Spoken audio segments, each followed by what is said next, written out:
On est tous obligés de passer par lui, qu'on souhaite acheter, vendre ou hériter d'un bien immobilier. Aujourd'hui, je mets en lumière un professionnel incontournable dans toute transaction immobilière, le notaire. C'est parti. Bonjour Romain. Bonjour Charlotte. Tu vas nous expliquer quel est le rôle du notaire. Déjà un rôle obligatoire par la loi. On a un monopole pour tout ce qui est à la publicité foncière, pour faire court, les ventes, les achats, les donations de biens immobiliers. Et donc du coup, ce monopole-là, il rend impératif le passage devant notaire. On intervient aussi dans d'autres domaines qui ne sont pas nécessairement réservés au notariat, droit des sociétés, constitution de société, etc. Où là, on a d'autres professions du droit ou ChatGPT maintenant, qui peuvent interagir sans forcément le notaire, mais c'est vraiment la loi qui nous rend ce passage obligatoire et obligé pour les Français. Afin que les personnes qui nous regardent apprennent des choses utiles, j'aime bien partager des cas concrets. Et je vais te les partager à toi et en retour, tu vas me dire, donner ton avis. Une vente ne s'est pas faite car refus de crédit. Si toi, tu t'aperçois lors d'une signature d'une promesse que l'acheteur il a un financement bancal, est-ce que tu te permets d'intervenir pour le signaler au vendeur? Alors, lors d'une promesse, c'est presque déjà trop tard. En réalité, au moment où on se retrouve, tout doit être fixé. Les clients ne viennent pas pour apprendre ou pour découvrir des choses. Ça peut arriver. Oui et non pour cette partie financement, parce qu'en réalité, on n'est pas inspecteur. C'est là où les agents immobiliers et nos partenaires avec qui on travaille ont un regard différent du nôtre. Et nous, on est vraiment sur le juridique. Alors oui, effectivement, monsieur, madame, ou monsieur, ou madame, ou monsieur tout seul, peu importe, arrive sans emploi déclaré, rien du tout, pas d'apport. On commence à se poser la question. Mais en réalité, on n'a pas de jugement à apporter là-dessus, à ce niveau-là, ou pas de jugement a priori en tout cas. D'accord. Ça valide le fait que c'est quand même important de passer par un agent immobilier, par un courtier en prêt immobilier. Exactement, okay. On est vraiment complémentaires dans ce processus et ce mécanisme de vente-achat entre les différents intervenants. Ouais. Il y a eu le cas d'un couple qui signe un compromis en agence sans avoir eu les diagnostics à jour et l'acheteur s'en est servi pour renégocier le prix entre la signature de la promesse et l'acte définitif sous menace de se retirer de la vente. Est-ce qu'il a le droit de faire ça? Alors la morale et le juridique, moralement, chacun jugera, indépendamment de ce qu'on découvrait dans ces nouveaux diagnostics, puisqu'il a pu y avoir un truc nouveau, il n'y avait pas de termites, il y a des termites. Aujourd'hui, on a un diagnostic de performance énergétique qui est de plus en plus essentiel, notamment pour les banques.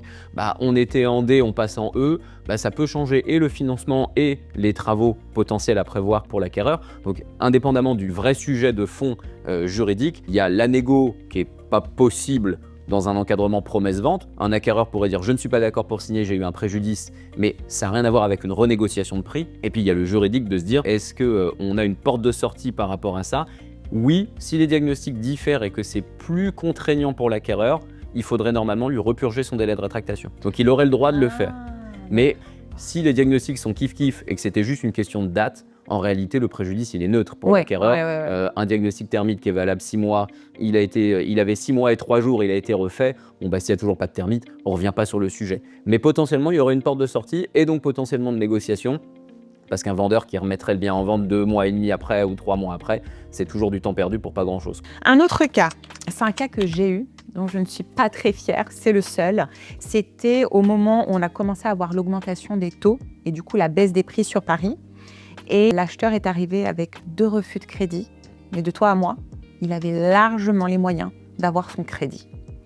Est-ce que j'aurais eu le droit de l'obliger à passer par un courtier? Non. Non. C'est indépendamment d'une condition suspensive ou pas. D'ailleurs, là, c'était dans le cas d'une condition suspensive, très certainement, c'était 2 refus. Donc, c'est dire, on demande 2 refus pour se dire, l'acquéreur a tout fait pour aller au bout de l'opération. Si ça plante, tant pis, au moins on aura tout donné. Mais en revanche, on n'est pas inspecteur, il n'y a pas à aller contrôler, vérifier. Si ça a permis, par suite d'un changement d'avis ou d'un manque de motivation entre la promesse de vente et la vente à un acquéreur de sortir, tant mieux ou tant pis, mais en tout cas, c'est la protection de l'acquéreur avec cette condition suspensive de financement. Ouais. Et alors, dans ce cas-là, est-ce qu'on peut mettre en condition suspensive l'obligation d'aller voir un courtier? Non.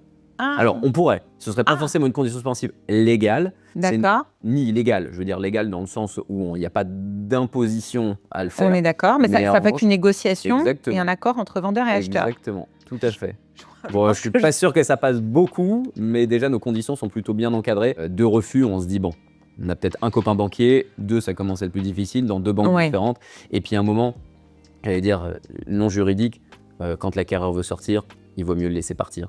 Voilà, c'est On ce qu'on perd a du fait, temps en procédure inutile. Il vaut mieux vite laisser le bien au vendeur pour repartir sur une nouvelle vente et puis des nouveaux acquéreurs plutôt que de traîner quelqu'un qui de toute façon trouvera un moyen de sortir. Ouais. Est-ce que toi, tu as un exemple concret où tu as dû faire plus que ton travail de notaire pour que la vente aille jusqu'au bout et que tout le monde soit content? Question courte, réponse rapide, la remise des clés. Quand on n'a personne en présentiel, parce que maintenant en visio, ça c'est important, il faut l'organiser en amont. La liste de meubles qui devrait être faite par le vendeur, proposée à l'acquéreur et qui n'est pas souvent faite, donc on l'a fait pendant le rendez-vous avec des valorisations qu'on essaye de faire au plus proche, sachant qu'on visite jamais. Ouais. Donc ça c'est important. Les déménagements, alors on ne va pas faire les déménagements nous notaires, mais les dates. Un vendeur qui a prévu telle date, l'acquéreur qui a prévu l'autre date, et puis du coup on n'arrive pas à synchroniser les planètes et synchroniser les agendas pour se retrouver tous ensemble. Ça effectivement, c'est pas que se cantonner à je récupère les pièces juridiques, je les analyse, je fais les actes et puis on se retrouve en fonction des dispos de chacun. Donc ça va beaucoup plus loin, mais chaque jour et dans des proportions 2, 3, 4, 5, 10, 15, 20, 50% de notre métier qui est aussi arranger l'humain plus que le juridique, quoi. Et pour ceux qui aimeraient travailler au sein d'une étude notariale, qui font actuellement des études, tu peux nous partager quelle a été ta motivation? Le notariat, c'est hyper dense parce qu'en fait, on balaye quasiment tout le droit, j'exagère, mais une grande partie du droit civil, droit administratif, les successions, etc., la vente immobilière, les contrats, les obligations. Et donc, du coup, on a un pan qui est hyper large, qui est très large. Et c'est ça qui m'a plu, c'est de ne pas se contenter ou se cantonner à une matière. On est avocat en droit pénal, on fait du droit pénal. On est notaire, on fait de tout.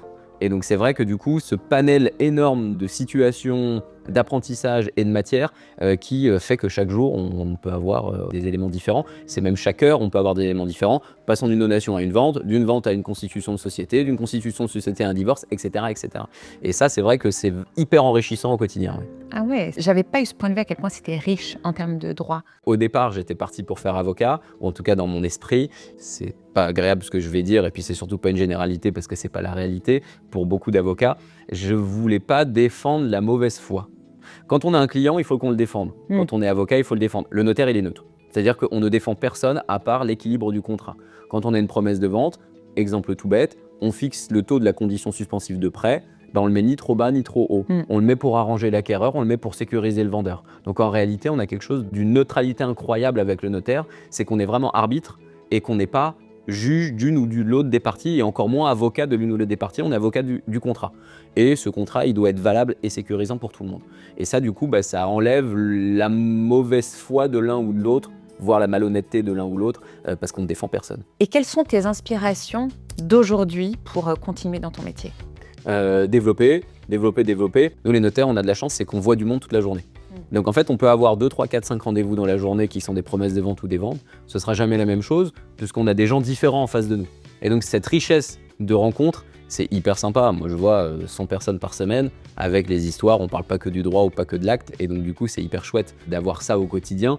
Et ça nous pousse parce qu'on se dit qu'on est, à un moment donné, dans une partie de la vie des gens, quand on fait un achat, une vente, un Pacs, un testament, et qu'à un moment on se quitte à la fin, au bout de 3, 4 mois, 6 mois où on s'est vu et où on s'est eu par mail et par téléphone, ça fait quelque chose, ça fait bizarre. On se dit qu'on a accompagné les gens dans un pan de vie, pareil pour une succession, un moment moins rigolo, mais on a accompagné les gens dans un moment de vie, et donc du coup c'est hyper enrichissant personnellement. En t'écoutant, je remarque que les gens ont une facilité et aiment dire mon notaire. C'est précieux pour eux. Ah ouais, c'est presque un membre de la famille à un instant T, parce qu'on sait tout.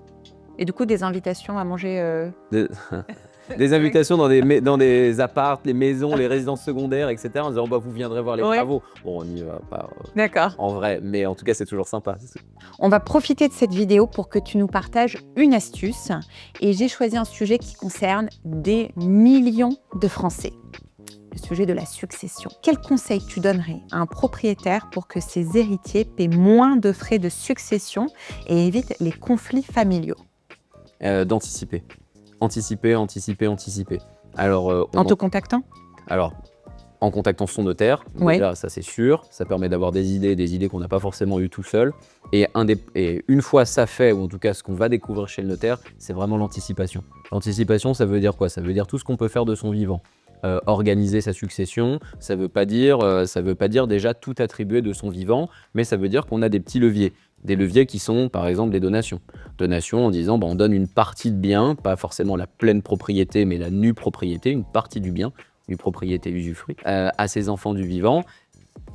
Le plus tôt est le mieux, puisque du coup, on a des abattements, la défiscalisation, la partie non fiscalisée de la donation qui intervient tous les 15 ans, qui se régénère tous les 15 ans. Ah, c'est intéressant ça. Donc plus on donne tôt, et plus ça permet de recommencer cette D'accord. donation sans frais. Mais il n'y a pas que de la fiscalité dans la vie. Il ne faut pas donner trop tôt non plus. Les adages français trouvent toujours source, donner c'est donner, reprendre c'est voler. Une donation, on donne, papa, maman s'appauvrit, se profite des enfants qui, eux, s'enrichissent. Ça veut dire qu'il faut bien s'entendre. Parce que le jour où il faut vendre et où les enfants ne sont pas d'accord, du coup, les parents sont coincés. Parce qu'il faut tout le monde autour de la table. Donc c'est vrai que cette anticipation simple, la donation, tout le monde comprend, tout le monde peut la faire avec l'aide d'un notaire et puis les conseils en amont.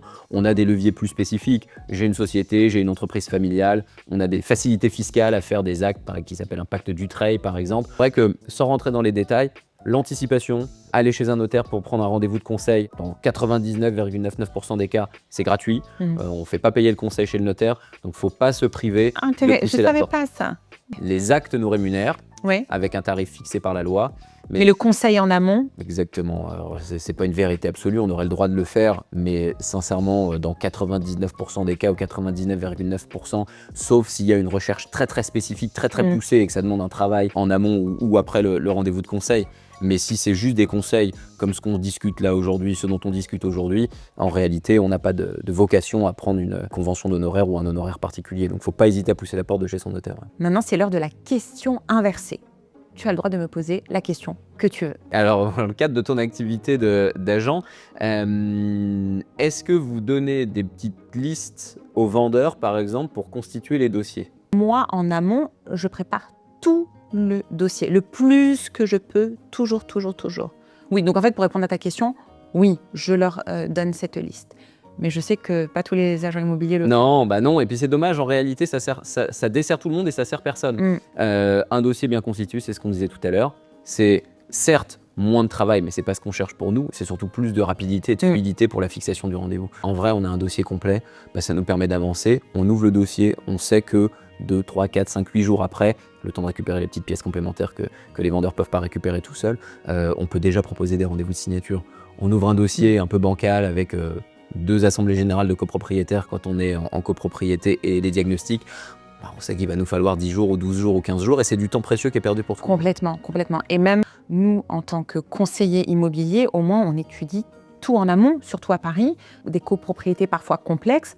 On anticipe et ça évite la mauvaise surprise d'acheteurs qui se rétractent parce qu'on n'a pas pu donner les bonnes informations. C'est vrai. Donc oui, moi je fais cette liste. Bravo. Merci maître pour tes conseils. Merci beaucoup. Merci de t'être prêté au jeu. Et je vais mettre en description le compte Instagram de l'étude Aguesso que vous pourrez suivre. Si cette vidéo vous a plu, n'hésitez pas à la liker et surtout la partager à des personnes qui ont des projets de vente et d'achat.